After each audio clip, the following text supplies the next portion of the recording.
5 boys left America in 1967. Danny, Luis, Red, James, and me, Michael Turner, bound for Vietnam with promises of coming home together. On the troop ship, the first omen struck. The bell rang without a hand to touch it. In Saigon, we met the woman in brown. Her words were simple, sharp, unforgettable. All gold is blood. We marched into the jungle and came to a village burned to ash. The huts were gone. The air still remembered screams, and yet the shrine stood untouched. A candle burned without end. Incense smoke twisted into the shapes of 5 kneeling men. The woman appeared again, and when Red fired at her, her body vanished, leaving only smoke and prophecy. James's notebook began to write on its own. 5 go forward, 4 fall, 1 returns. Luis found a rash circling his wrist, like a mark trying to close itself. The bell tolled again, low, deep, everywhere. Then we found it, a massive stone door, roots binding it shut, carved with words older than our nation. Disturb not the kings of the earth, lest your blood weigh their gold. But Red forced it open. We descended into darkness and found a chamber overflowing with treasure, and at its center, a coffin weeping blood. The bell thundered once more, shaking gold, bones, and faith alike. And in that moment we understood. We had not opened a door. The door had opened us. And in part 3, the jungle will show us what it means to be counted. By noon, the jungle had swallowed the morning like a lie. Heat pressed down, wet and personal. The kind of heat that gets inside your shirt and doesn't leave when you ask. We moved along a ridge that remembered landslides and preferred not to be reminded. Red's pack sang its ugly music with each step coin against coin. A thin, bright clink that had stopped sounding like wealth and started sounding like a countdown. Luis staggered, fever gloss on his skin. Danny kept pace beside him, one hand on the small of Luis's back, as if a touch could push a man up a hill and out of a curse. James brought up the rear, head lowered over his notebook the way a pilgrim bows to a relic. No one spoke the number we had heard, the number Billy's dead lips had shaped in the smoke. 3. Silence did the arithmetic for us. The jungle had taught us that numbers were not facts so much as promises. We came to a break in the ridge where the jungle drew back to study the ground. Below lay a narrow valley, a snake of dry riverbed coppered by sun and scattered with boulders too big to have gotten there honestly. Across the far bank, a set of ruined buildings crouched among banyans, walls of old stone stitched with root and vine, roofs collapsed in and turned to gardens. A bell frame still stood, a simple A of blackened timber, empty at the throat where metal had once hung. French mission, James said without looking up, or a church the jungle adopted. Look at the lintels carved by hand, not by empire. Shelter, Red decided, scanning the slope through the M60 sights as if aiming could translate landscape into safety. We cross fast, one by one. If there's trouble, we settle it from stone. He meant cover. He said stone. The door under the earth had trained the word to carry other meanings. Michael, Danny murmured, let Luis go between us. I nodded. We put him in the middle, like a prayer men don't want to admit they're praying. The bell of rash around his wrist had darkened overnight, the lines neat as a schoolboy's exercise. He kept rubbing it with his thumb as if touched metal might cool it from within.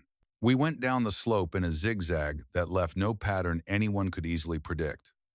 Flies attached themselves to our necks, our eyelids, ignoring swats like men with terrible manners at a wake.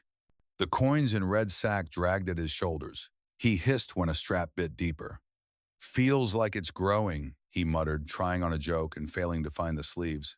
Put it down, I said. Over my dead body, he said, and grinned to show the phrase hadn't spooked him. We stepped onto the dry riverbed. Nothing moved except light. The stones clicked under our boots. Somewhere under our feet, water sulked its way toward the sea, slow as history. I was halfway across when the air shivered the delicate hairs-up prickle that speaks a warning in a dialect older than language. "Down!" I shouted. And the world answered. Gunfire combed the ridge. Splinters jumped from the boulders like fleas. The first burst stitched the space where Red's chest had been a half-second before. He slammed to his belly, mouth full of dust, muzzle up, and poured the M60's blunt thunder into the trees. Tracers stitched the green. Leaves leapt in amazement and fell. Luis crawled behind a rock and curled around his wrist as if protecting a wound no one could see but everybody had helped make. Danny lay flat in the shadow of a boulder, Bible pinned under his ribs like contraband. James lifted his head, eyes bright. "Ambush in an old mission," he whispered. "Perfect symmetry." I dragged him down by the collar, and he laughed a small, delighted sound that made my teeth hurt. Bullets found stone and sang the sharp song metal sings when surprised to be alive. The barrel of Red's gun began to glow at the tip, licks of heat shimmering the air. "Left ridge, 2, no, 3, he barked. "Right ridge, 1, bastards know this ground." He smacked the side of his pack with his elbow to settle the belt. Coins chimed, a dainty mockery of the violence. "Hold," I said to no one in particular. "The word has weight when it's true and hollowness when it isn't." This one sounded like both. The first mortar came lazy, like rain that doesn't like you but can't think of a better way to say it. The round landed up the bank and threw a shovel of dirt at us. The second came honest and fast, hit a flat stone with a sound like a church being kicked, and exploded into shrapnel that wanted everything. Pebbles slapped our backs. Hot air pushed against our faces with rude hands. The valley filled with a ringing deeper than war. Not just ringing. Tolling. Bong. The note rolled out over the stones as if the empty frame across the bank had remembered its bell. The coin music in Red's pack answered with 1,000 small metallic syllables, every one of them meaning more. "Michael!" Danny shouted over the gunfire.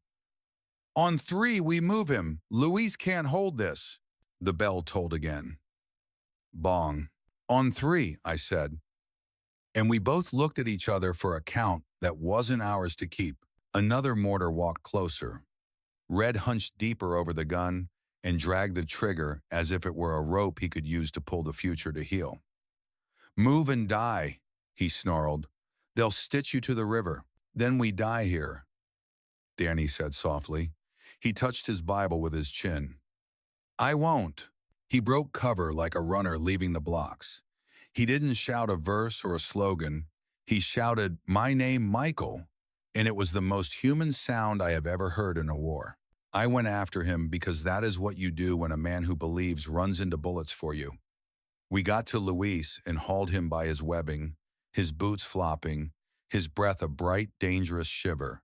A round snapped past my ear and went sneering into the rocks. Another found the ground at Danny's knee and puffed sand into his teeth.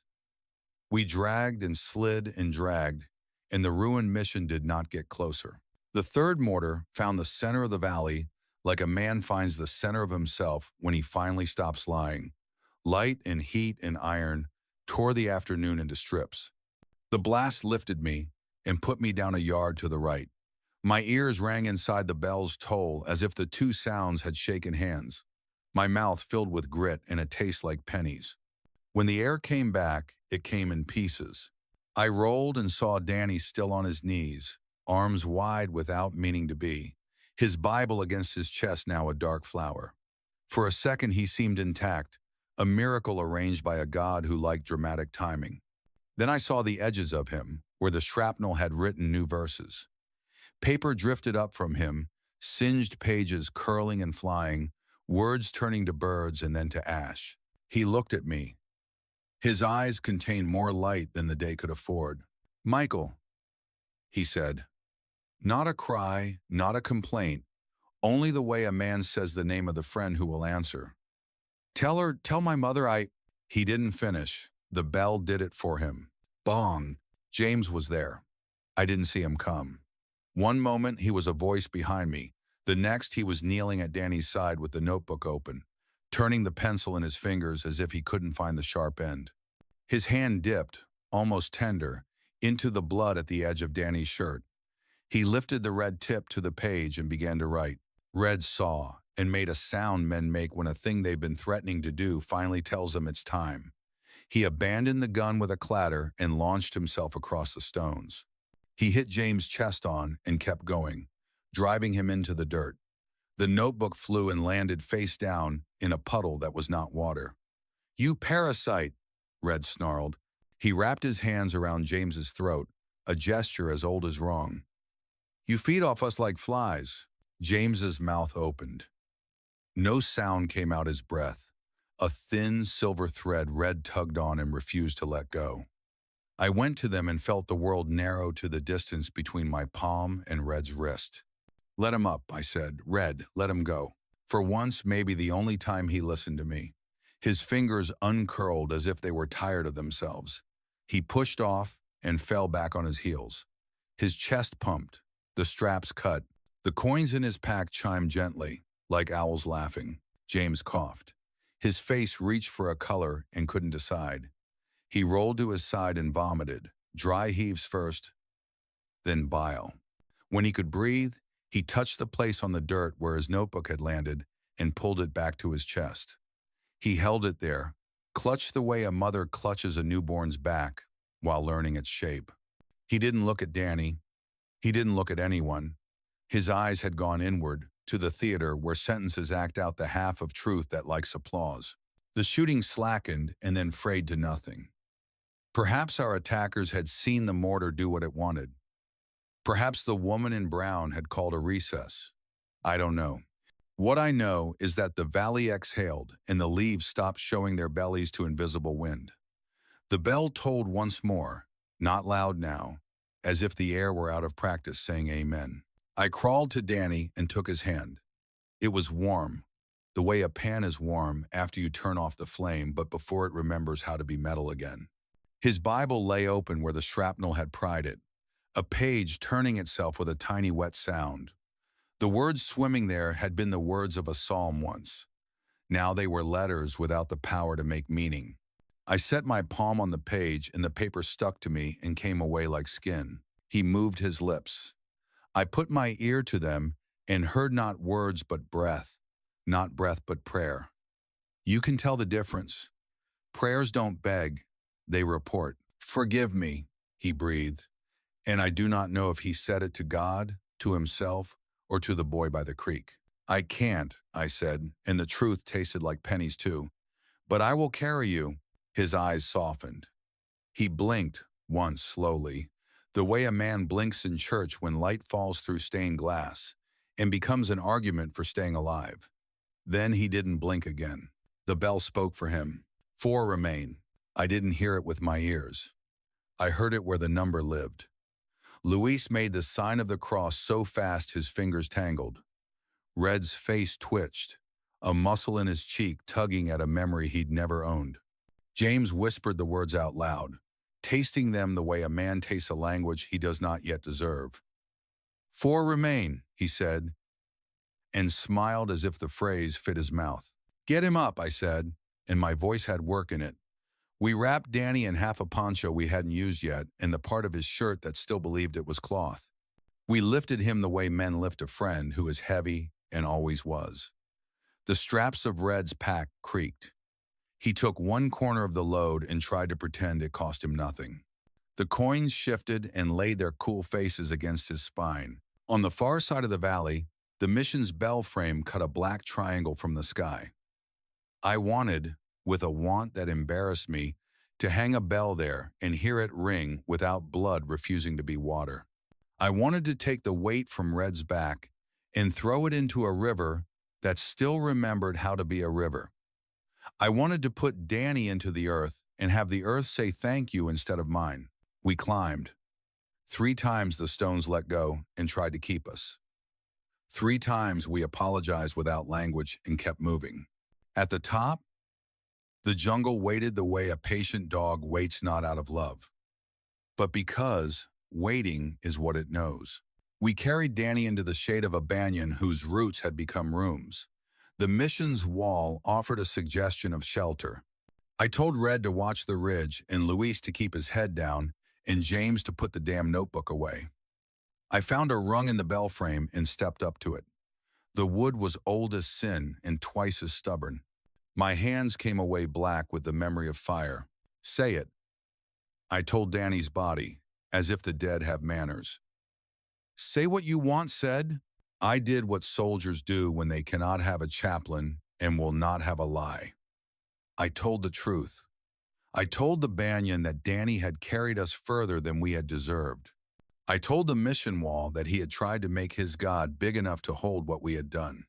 I told the empty bell frame that if there had been a sound in the world that could have bought him one more hour, I would have broken my teeth learning it. When I finished, I realized my hands were on the rung, as if it were a rail before a judge. The judge did not move. The Banyan rustled, leaves applauding a performance they had not attended. I went back to the others.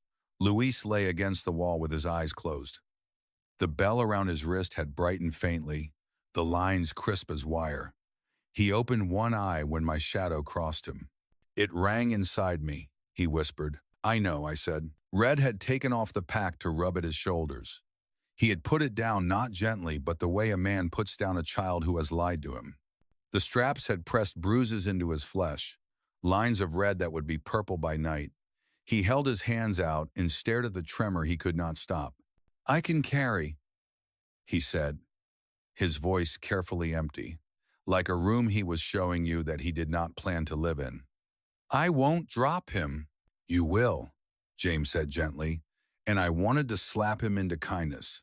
He stood with his notebook closed for once, both hands around it as if it were hot. We all will. Red looked at him as if considering murder for a hobby. Then he shrugged, a tiny motion that found none of its old swagger. Maybe, he said, but not first. We dug where the Banyan allowed. The roots moved slowly, almost politely, to make space we had not earned. We laid Danny there, not deep, not far, just enough. Luis pressed the Bible to his chest and closed it over him like a lid. The pages stuck to his skin. When Luis tried to pull it back, the book stayed. He left it and touched the leather in apology. James stepped forward as if auditioning for a better man's job. He opened his mouth. I shook my head once, and he closed it. He stepped back. The notebook in his hands had left a red smear on his shirt that did not belong to him. He looked at it and smiled in a way I have never forgiven. We covered Danny with earth that smelled of leaf and old ash and the memory of rain. When the last handful slid down, the bell tolled from nowhere and everywhere. Not a command, not a promise, a punctuation. 4 remain. Red picked up his pack. He didn't fling it high onto his shoulders like a challenge. He slid into it, leaned into it, and the load settled across him with the intimacy of a habit. He stood under it a moment, acclimating to a gravity I could not help him escape. We move, I said. Where? Luis asked. Away from the door, I said, and knew I was lying even as I gave the order. There is no away from a door once it has learned your name. We skirted the mission. At the edge of the clearing, James stopped and tilted his head. Do you hear that? He asked. Hear what? Red said, impatience acting the part of courage.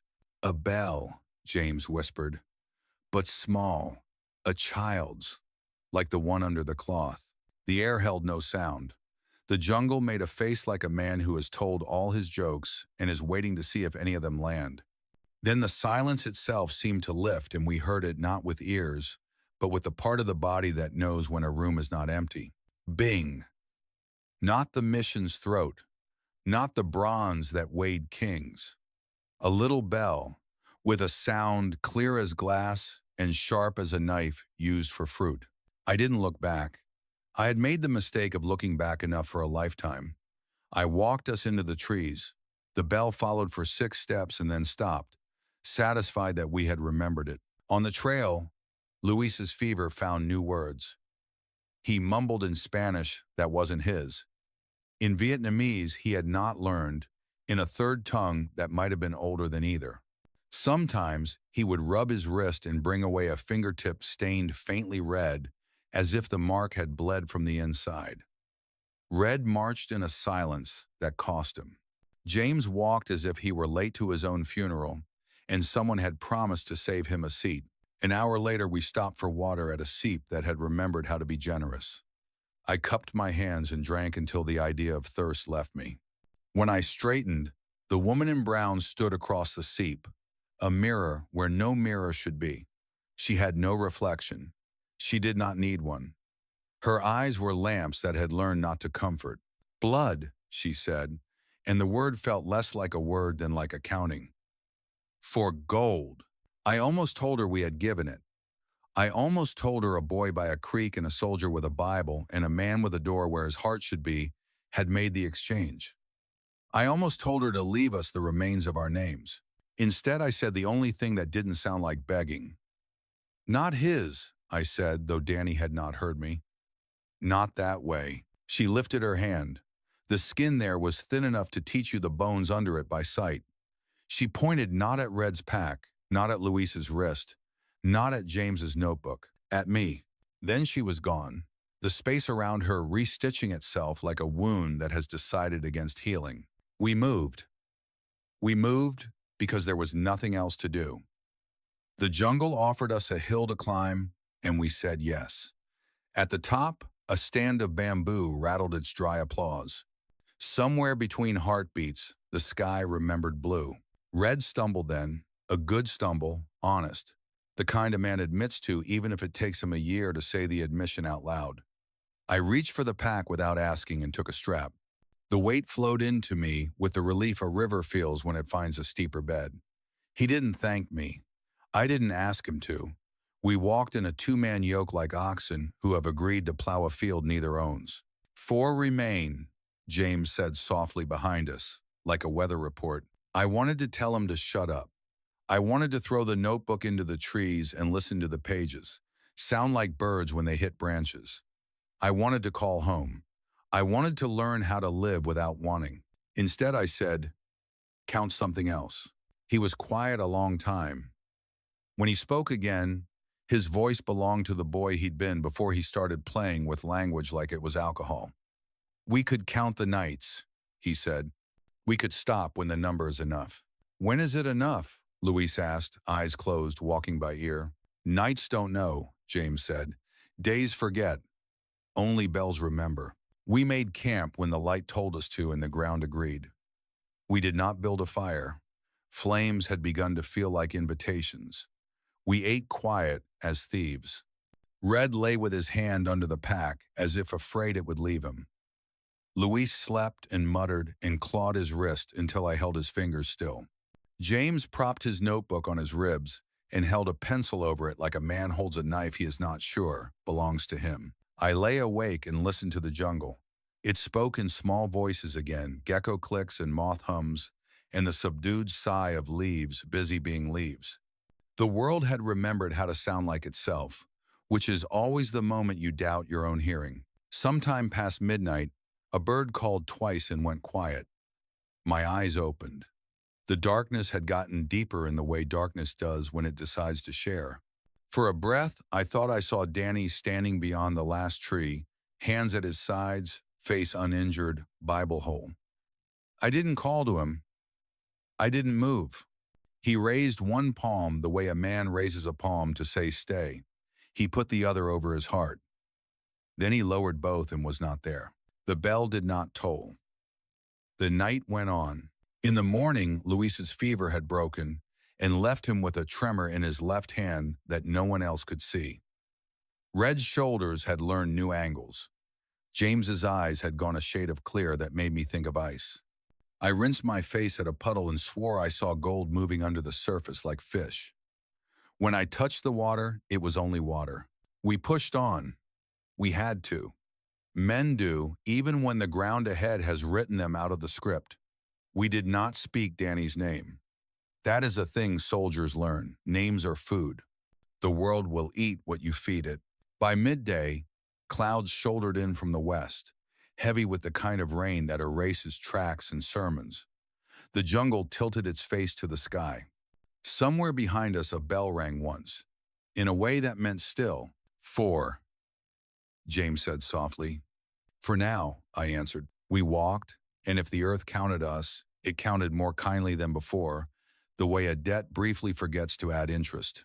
We were not forgiven, we were not finished, we were merely not yet. That is what it means to go on. The jungle was never silent. Even in the stillest hours, something always moved, cicadas droning, branches creaking, birds warning each other in a language older than men. But that night, when we crossed the bamboo ravine, silence fell like a blade. Luis was the first to notice. He stopped mid-step, one hand gripping his wrist, the rash there glowing faint like embers. "Michael," he whispered, eyes darting. "They're watching us."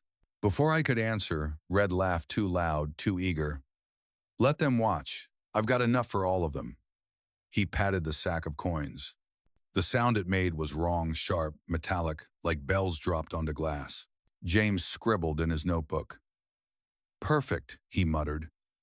"Every story needs an audience." Danny froze. His eyes rolled upward, lips moving in prayer. That was when I knew something was about to break. Then the first shot came. It tore through the bamboo with a crack, slamming dirt near my boots. Instinct threw us to the ground. Then came the flood. Automatic fire pouring down from the ridgeline, bullets snapping stalks like matchsticks. "Contact! Contact!" I shouted. The jungle erupted. Shadows leapt from the trees, lean men in black pajamas, rifles at their shoulders, voices sharp with rage. The air filled with cries. "Murderers! Thieves! Blood for blood!" Grenades arced overhead. The first blast ripped a tree apart, showering us in splinters. Luis screamed as shrapnel grazed his arm. Danny crawled to him, still clutching his Bible, whispering verses through tears. Red roared laughter, swinging the M60-inch wide arcs. Bullets chewed bamboo, shredded men, turned air into dust. Brass casings rained like golden hail, clinking against his sack until it sounded like a cursed orchestra. "They want blood," he howled. "I'll give them rivers." We tried to fall back, but the ground itself betrayed us. Luis stumbled into a pit, hidden under leaves, punji stakes rising from the mud. He screamed, leg torn open, blood pooling fast. I dragged him free, my hands slick. He sobbed, clutching my collar. "They know, Michael. They know what we did in the village. God forgive me, God forgive us." Above, more fire poured down. The Viet Cong moved like smoke, here then gone, rifles barking from every angle.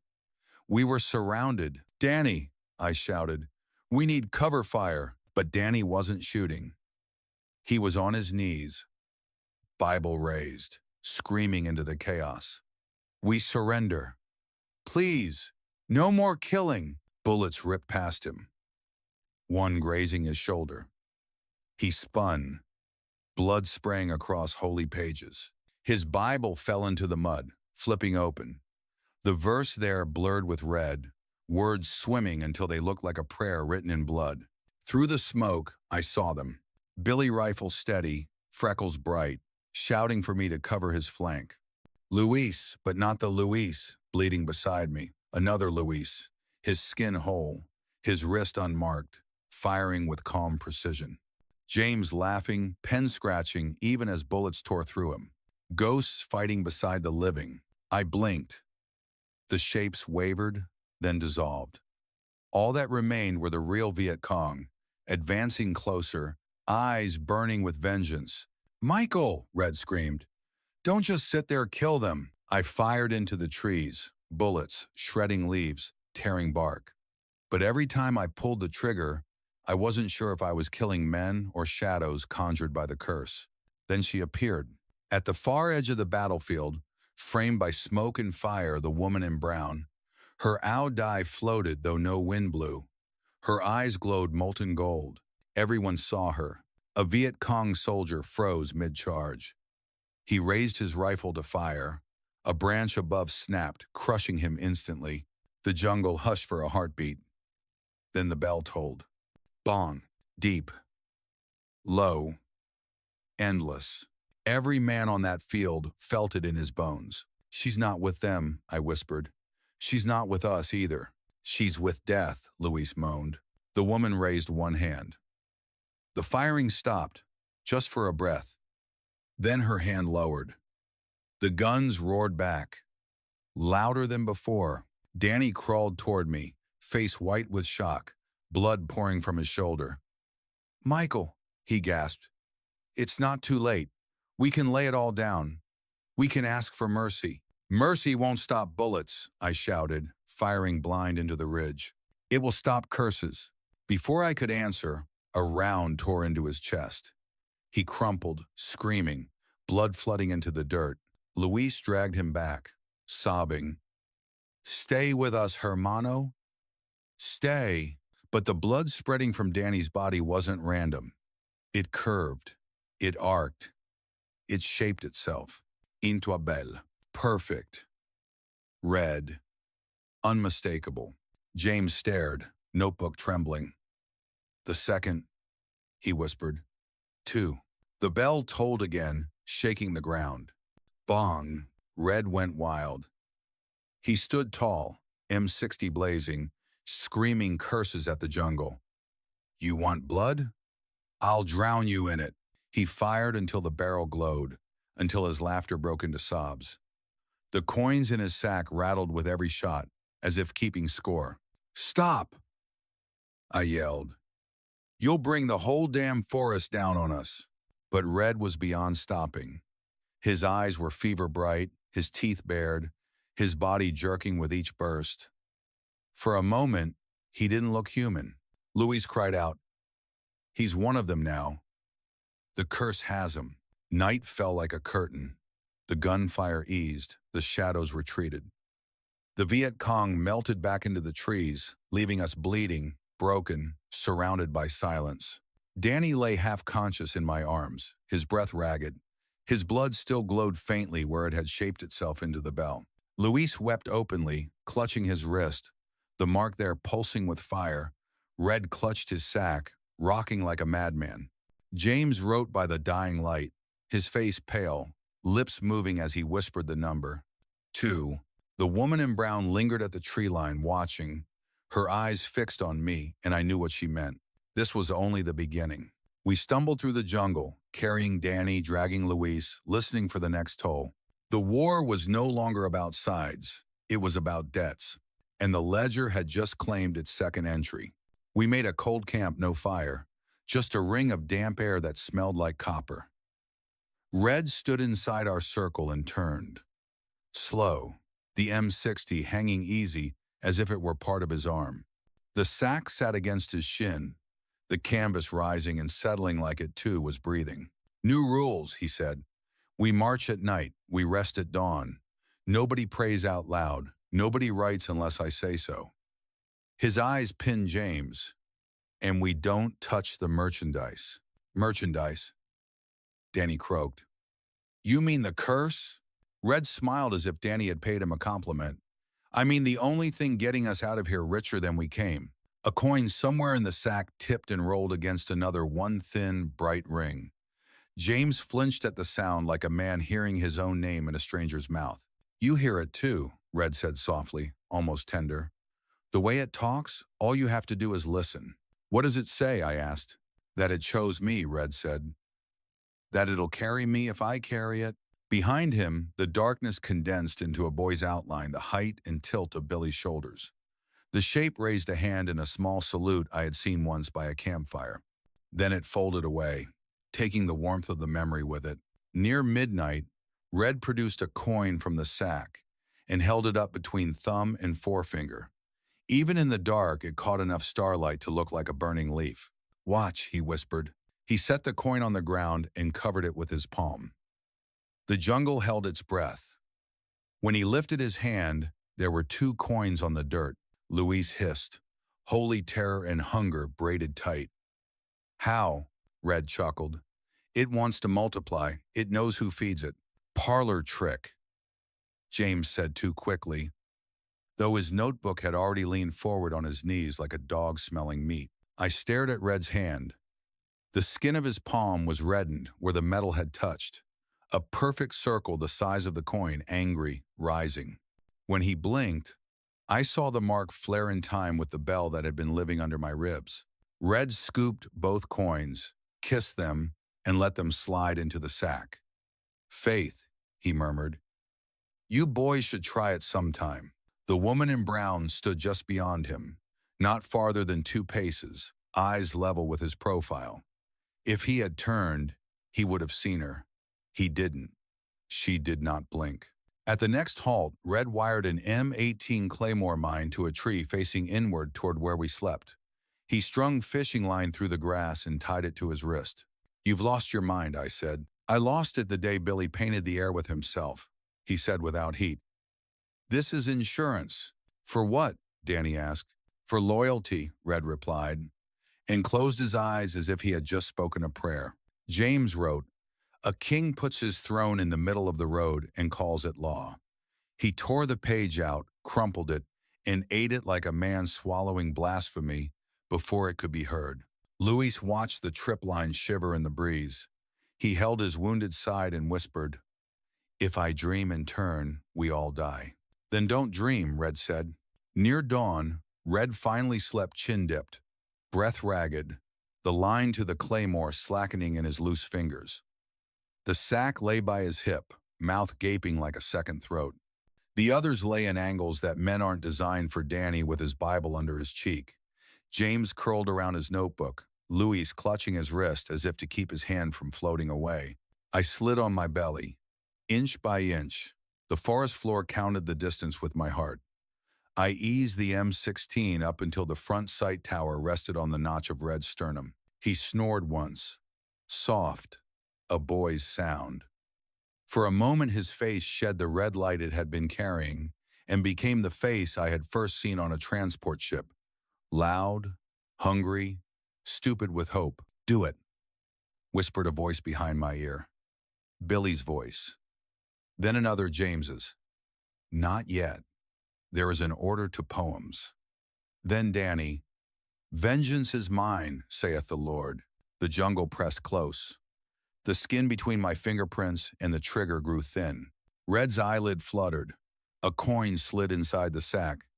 Ting, a note so clear it turned my bones into forks. The woman in brown knelt across from me in the dirt, without moving through the space between. One moment I was alone with murder. The next, I was not alone with anything.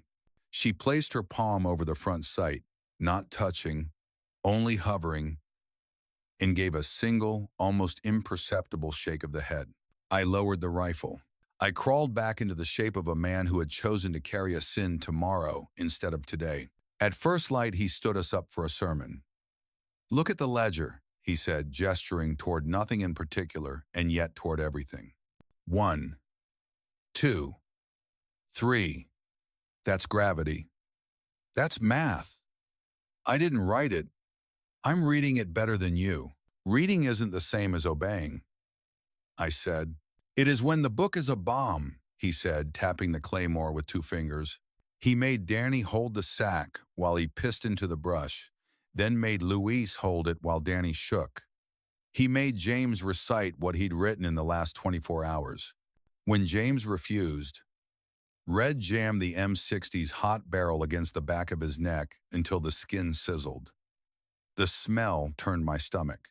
James read. His voice didn't shake. The words were worse out loud. When Red handed the sack to me, I didn't take it. He stared. The silence stretched until it might have snapped. Shoot me, I told him, but you'll carry it alone. He smiled sadly. We've all been alone since we opened the door. Late afternoon, he staged a miracle for the second time, only this time he wanted witnesses. He set a coin on a stump, covered it, closed his eyes, and began to whisper, not English, not Vietnamese. The language slid like oil between the teeth of a gear.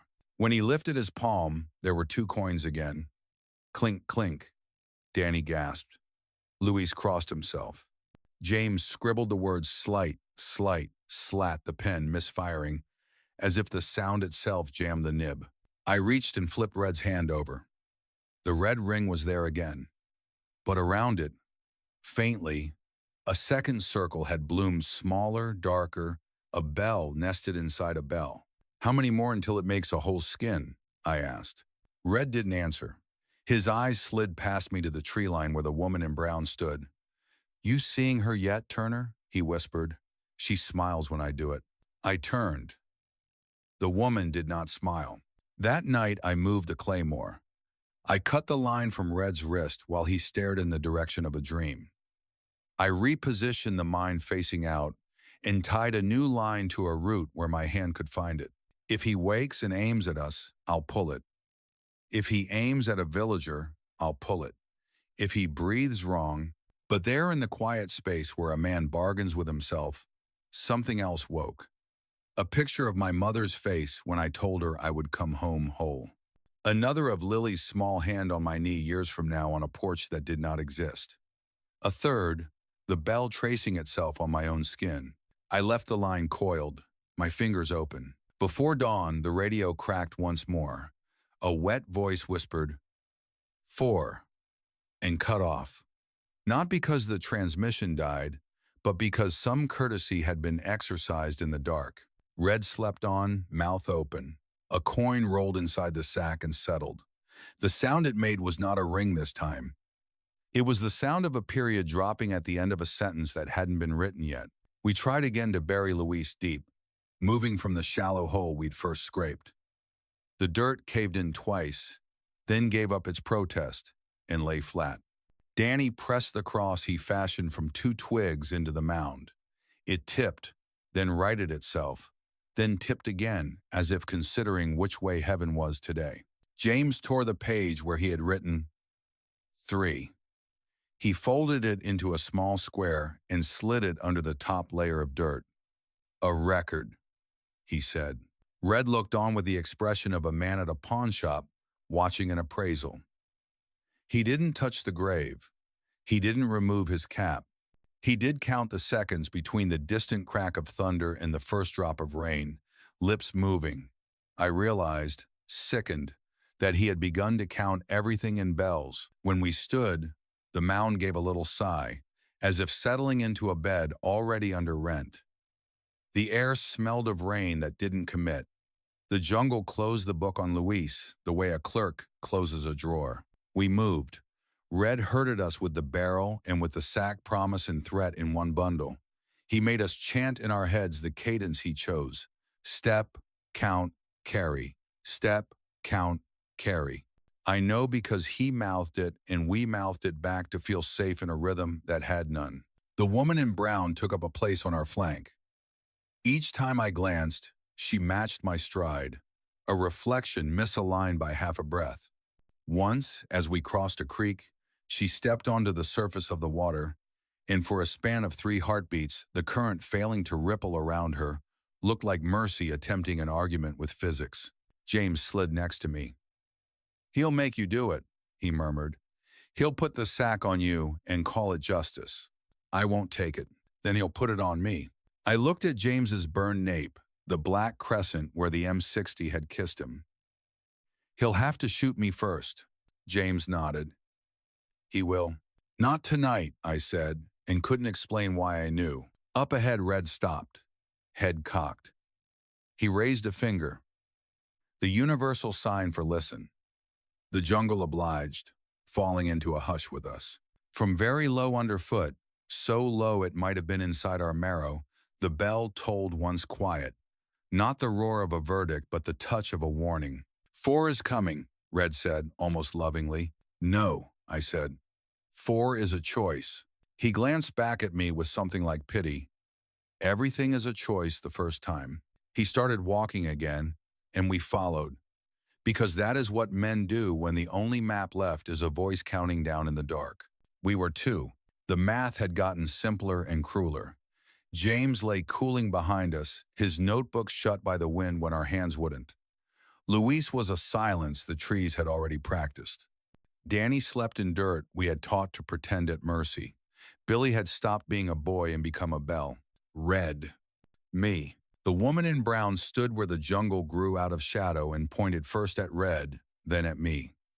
The bell answered her with a single long note that found the seams in our bones impressed. Then she was gone, and night closed like a lid, a grave without words. We gave James a hole because he had given the dead their lines. It was shallow and stony and nothing he would have admired. The notebook tried to follow him in wind-flipping pages toward the dirt, but I caught it and shut it. The leather felt warm, as if the story inside it still had blood.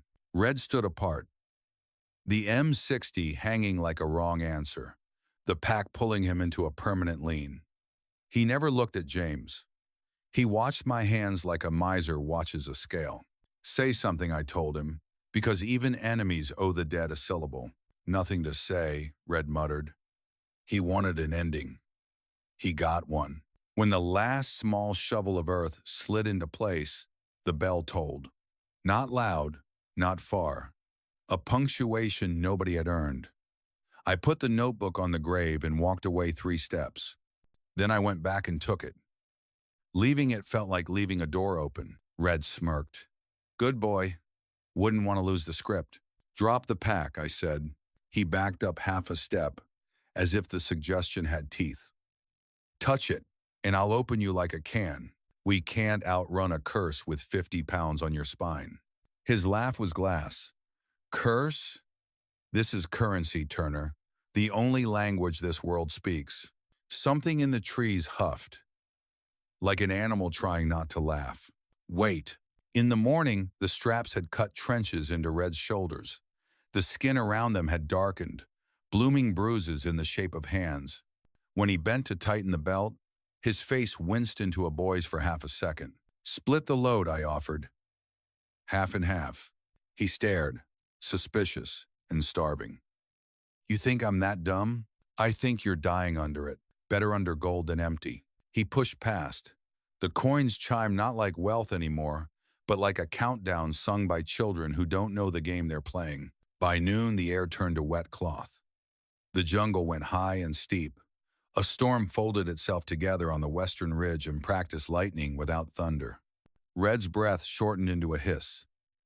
He started to stop between steps, as if deciding each time whether the next one was worth it. Give me a strap, I said, reaching.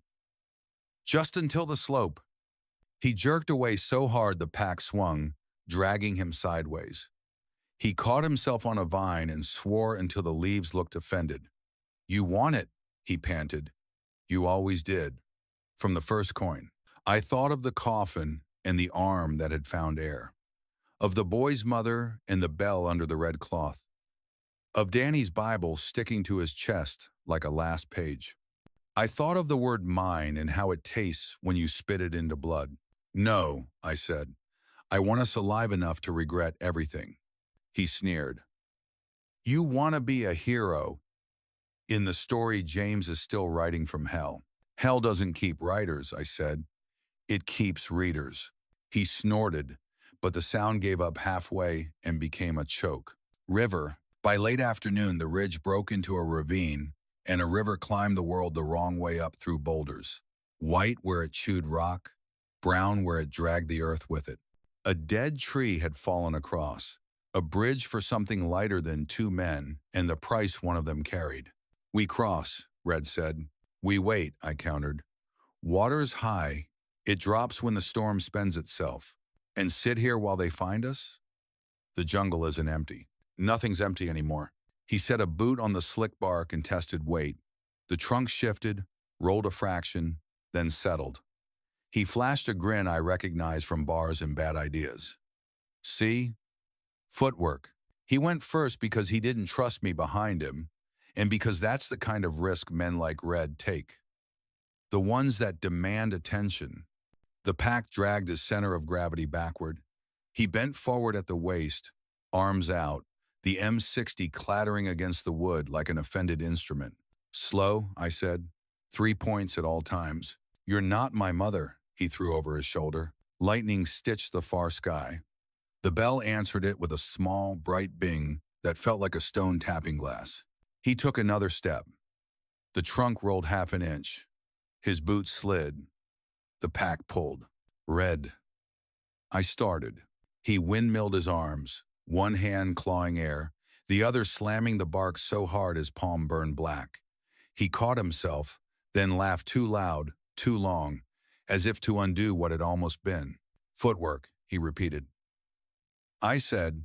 The woman in brown stood on the far bank, exactly where he had been staring, exactly where his next step wanted to go.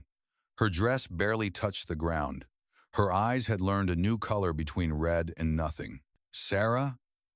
Red breathed, the name crawling out of his throat, without permission. The woman tilted her head. She was not Sarah. She was every name a drowning man begs. Don't, I said. She raised one hand and pointed at his chest, then down, to the water. The bell tolled not the child's bell, not the mission's memory, but the great bronze throat under the earth. Bong. The trunk shuddered. Red's knees unlocked. Hef fell. The knife in the strap. He didn't drop the gun. He didn't drop the pack. Men like Red do not let go of the things that are killing them, not until the killing is done. He hit the water with a sound like a door slammed underwater. The current rolled him under the trunk and pinned him against it. Pack first, the weight working against any thought of air. The M60 vanished in a blur of bubbles and silt. Michael! His voice came up through foam. Small and furious and terrified at the same time. Jesus! Help strap! I was on the trunk before thinking what a stupid thing that was. I crawled out, belly to bark, a knife in my teeth like a man who has mistaken himself for a myth. The river tried to talk me into falling. The bark tried to explain that wet wood is a slippery version of God. Red's hands scrabbled just under the surface, ghost white, clawing for leverage that refused to be leveraged. The strap had twisted and locked around his left shoulder, a wet leather fist. The mark beneath it, the bell I'd seen starting to bloom, had spread, lines marching across his collarbone toward his throat. Hold still, I said. You think I'm dancing? He spat, choking water and river stink. I reached down with a knife. The current grabbed my elbow and tried to keep it. Red heaved and found a breath that sounded like tearing cloth. I hooked the blade under the strap and pulled up, so the edge faced leather, not him. The knife sawed. The leather resisted like old pride. Cut it! He screamed. Cut it, Turner! I am, I grunted. Stop fighting me. He stopped for exactly 1 second, then panicked again when the water stole half a lung. My knife bit. The strap parted with a sound like a dry twig. The pack shifted. Red surged up, face to daylight, mouth open wide enough to gulp a bird. Grab the trunk, I ordered. He did. For a breath, we were 2 men on a log above a river, breathing the same bad air, the past below us like something with teeth. Now the other strap, I said. Let it go. His eyes flicked to the pack, then to me. I saw the math write itself in his head. Gold or breath. He chose wrong. He always had a talent for that. He twisted, jamming his right arm through the half-cut leather, cinching it tight, hugging the pack to his body like a saved child. Help me pull it up, he panted. We can rig it. We can... The pack slipped lower, waterlogging the canvas, coins settling as if to rest. The added weight dragged him under to his chin. Red let it go. No, he whispered, and the word looked so small in his mouth. His free hand shot up and latched around my wrist. The grip had none of his usual strength, but desperation adds fingers. He pulled. I nearly followed. If I go, he said, eyes too wide, you go. The bell tolled. Bong. For a heartbeat, I saw him as he had been the first night. Red hair too bright, laughter too loud. The scar on his cheek, a fresh ribbon someone with bad manners had given him. A boy who thought a war was a chance to change the story of his life by force. Then the world took inventory again. The pack jerked as if something below had reached up and tugged. Red's shoulders slammed the trunk. His nails cut bark. The mark on his chest brightened, lines widening, curling, the bell shape finishing itself with a neatness that did not belong to panic. The coin music changed. No more childish chiming. A single metallic murmur, low, continuous, like metal remembering heat. Let go, I said. It was not a suggestion. It was the only sentence that believed a future existed. He tightened his grip on me. I can't, he breathed, and the truth in it was a kind of mercy. His eyes met mine. 100 unasked. for hours lived between us. You opened the door, he said. You saved me. I brought the knife down for the second strap. He moved faster than the river. His left hand shot out and caught my wrist. Not to help, not to be saved, just to keep me from taking the only decision still his. The knife skittered, bit bark, sliced my knuckle. Blood made the hilt treacherous. Red, I said, and whatever else was in me dropped away. Please. He shut his eyes like a man trying to find the line he'll never cross and realizing it's behind him. No, he said again, the word smaller. Number.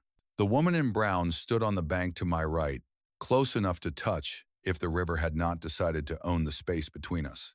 She lifted her hand, palm out, not pointing. Blessing or benediction or just a shape that meant this is the part you cannot change. The river heaved. The trunk rolled a fraction. The pack dragged Red sideways and down. His fingers tore a strip of skin from the bark and then found air. He slid. Our hands broke. For half a second he hung there, shoulders out of water, face to me, hair plastered like a boy fresh from a dare. He tried to say my name. The current took the first letter and kept it. Then he was under. The pack went with him, coins spilling upward like fish reversing heaven. Bubbles climbed and burst. The bell tolled once, not loud, not long, but carved into the day so deep no one could sand it smooth again. Silence. The kind of silence that counts. I lay on the trunk and let the knife go. It drifted a foot and caught in a notch, the blade flashing once like a signal no one had arranged to send. My hands shook so hard I thought the bark would shrug me off. The woman in brown lowered her palm. For an instant I believed she had closed her eyes. When I blinked, she wasn't there. I crawled backward on the trunk, found ground, rolled into leaves, and let the sky look at me. One remains. I didn't hear it. It didn't need to be heard. The number existed now the way a scar exists. Simple, uncolored, permanent. The other shore, I didn't try to fish him out. The river didn't offer him back, and I didn't have a bargain it wanted. I crossed higher, where stones broke the water into steps, and set my boots on the far bank with the caution of a man stepping into someone else's house. The jungle watched me the way you watch a stranger at your table, curious, not yet offended. The storm finally spoke its thunder, but the rain came late, as if it had gotten lost on the trail. When it arrived, it came honest, washing blood from my hand, washing the river's surface into a skin that forgot to reflect. On the bank, I found a single coin. It lay face up in the mud, clean as a truth that survives a lie. On one side, a king with eyes cut out. On the other, a bell. I picked it up because leaving it felt like saying yes. I threw it into the river because throwing it felt like saying no. It hit the current and vanished without a sound. I'm sorry, I said, to a man who had made it hard to be sorry for him. I'm sorry for what the world did to you before we ever opened the door. A shape moved beneath the water. Not a hand, not a face. Just the pack, rolling once in a calmer eddy, then sinking like a thought you decide not to finish. The ledger. Dusk found me without a plan and made me one. Keep moving until moving proves impossible. I followed the river downstream until it remembered how to be quiet. My boots turned red clay into a new map. The bell did not ring. The little bell did not mock. Even the coins in my head had stopped chiming. At a bend where the trees leaned in to drink, I saw them 5 flat stones set in a semicircle where no geology would put them. Altar, bench, teeth. The middle stone held a bowl of blackened metal. The bowl held ash that did not blow even when the wind asked. The woman in brown sat on the far stone, hands folded in her lap like a woman waiting for a son who has been told to come straight home and cannot stop beginning new detours. Her eyes were not lamps now. They were wells, older than the ones in the village, older than the door. I didn't raise my rifle. There was nothing to aim at that would make me more. I stood and waited for the lesson or the sentence or the mercy. You opened what the kings closed, she said. Her English was better than mine and worse than silence. You took what the dead would not share. I put it back, I said, and the river laughed for her. You tried to cut a man free of his own hands. I failed. You did not fail. She tilted her head. He chose. The ash in the bowl stirred, though the wind had decided to rest. In the ash, 5 small bells had been pressed, their outlines neat and shallow. 4 had been crushed through, the ash broken, the shape ruined by weight, fingers, debt collected. 1 remained crisp. Am I next? I asked. The courage in it wasn't mine. It belonged to the part of a man that likes to know where the blade will fall. You are last, she said.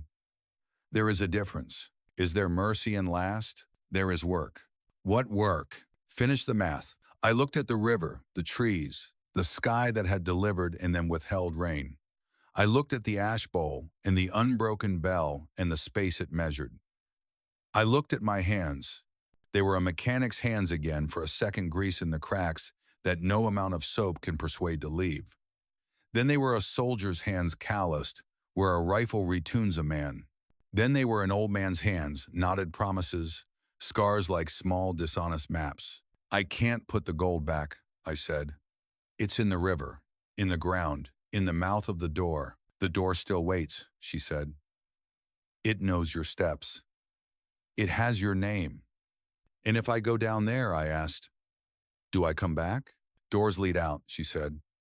And in. I'm tired of answers that are riddles. You are tired of questions that hurt. She stood.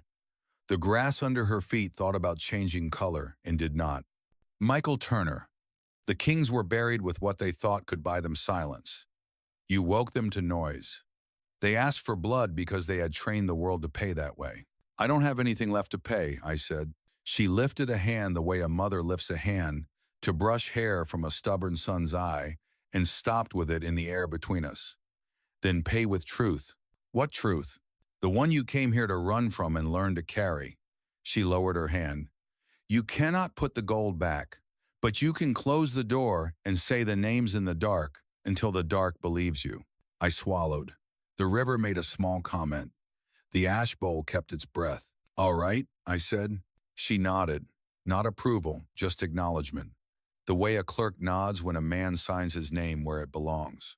Walk, she said, before the math finishes you without your hand on it. She turned away, and the jungle took her back like a sentence being read by a voice you could no longer hear. March, I walked. Night came, and I didn't ask it to wait. The path found my boots without generosity. My body remembered where to place weight and where to hold it back. The door was not on the map, so I followed the part of my head where the bell had taught roads to live. Somewhere, not far and not near, a child's bell rang once, like a blessing. Somewhere else, under the hill where trees learn patience, the big bell answered. I said the names out loud because speaking makes facts heavier. Billy, Danny, Luis, James, Red. The jungle did not echo them. That is not its job. It let them hang, it let them be. When I reached the place where vines made a curtain and roots braided over old stone, the night stepped aside. The seam we had forced felt the way an old scar feels in cold weather. I put my palm on it the way you put your palm on a friend's door before you knock. Last, I said, not to the door, not to the woman, not to the kings. To the number, the bell did not toll. The silence was an invitation. I slid through the crack and started down into the earth's throat. The walls breathed a little, the way a sleeping animal does when it is pretending for your sake. My light found the carved faces with their gouged eyes and open mouths, and for the first time, they did not look like sufferers to me. They looked like witnesses. At the chamber's threshold, I stopped. The floor gleamed with coins and bars and masks that had forgotten faces. The coffin wept its slow, thin line. The statue's black tears had tracked to the floor and dried into a varnish that had learned to shine without light. I set the rifle down. It made a soft, cowardly sound against the stone. I put James's notebook on top of it and opened the cover. The last page was empty. Truth, I said, and my voice didn't bounce. Do you want it in words or blood? No answer, which is an answer. I began to speak, not to the kings, not to the woman, to the room that had become the whole world, and to the boy I had been who had promised his mother he would come back whole. I opened your door, I said. I took what wasn't mine. I watched my friends die. I shot no boy, but let one be shot. I carried no gold, but carried the weight of it all the same. I am the last because I would not be the first, to be honest. The bell sounded in my chest like a heart remembering how to begin again. I am here to pay, I said. Not with blood. I put my palm on the coffin lid and felt the stone's fever. With the story, with the names, with the part of me that can still tell the difference. I did what the woman had told me to do. I said their names in the dark and did not stop when my throat burned. When I reached the last name, mine, the air moved. Not wind, not breath. The kind of movement a room makes when a verdict is delivered and found acceptable even by the condemned. Something shifted in the corridor behind me, roots tightening, vines rebraiding, stone remembering how to be heavier. The door was closing. I picked up the rifle with one hand and the notebook with the other and walked toward the stairs. Halfway up, the bell tolled once. Not demand, not debt. A mark laid in a book. Last, I climbed faster. The crack that had been a grin narrowed to a thin mouth. I squeezed through as the stone kissed my pack straps, and then there was no pack. I barked a laugh I had not ordered. I was out. The roots let their weight fall. The seam thinned to a scar. The jungle exhaled. For the first time since we'd found the village of Ash, the air smelled like rain before it arrives, rather than after it leaves. I lay on the ground and let the sky put its cold hand on my face. The bells, child, and king were quiet. I looked at the notebook. On the last page, in a hand, not James's and not mine, 5 words had been written while I spoke. All gold is paid. Under it, smaller just for me, the other sentence, the one that had followed us like a dog that bites. All blood is told. I closed the book and did not throw it away. We were 2, then 1. The door was shut. The story, God help me, was not.